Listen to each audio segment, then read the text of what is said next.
Vendredi, en Afrique du Sud, s'est déroulé le deuxième jour des auditions relatives à Eskom et à sa demande de recouvrer certaines de ses pertes en 2013 et en 2014 en augmentant ses tarifs cette année.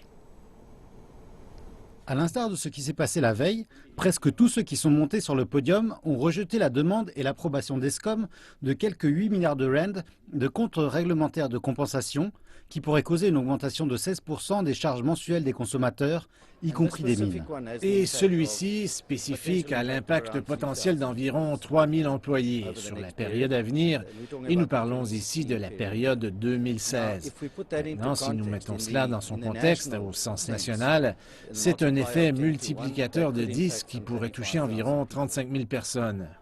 Les réactions aux auditions ont été unanimes. Et tandis qu'Eskom affirme avoir annulé des auditions dans certaines parties du pays en raison d'un manque d'intérêt de la part du public, celui-ci paraît au contraire très intéressé parce que cela influe sur son porte-monnaie.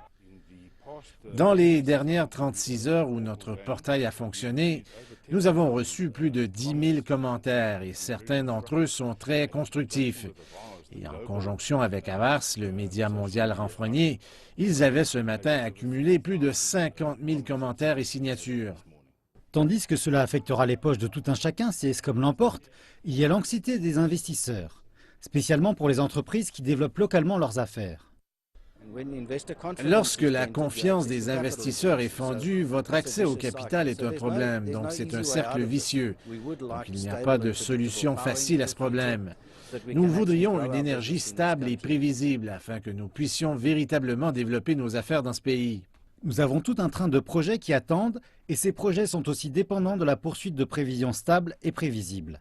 Maintenant, lorsque ces sortes de comptes réglementaires de compensation viennent à l'existence, cela bouleverse cette dynamique de prédictibilité. Il semble que cet essai de recouvrement d'une partie de ces pertes d'il y a 2 ans va rencontrer sourde oreille.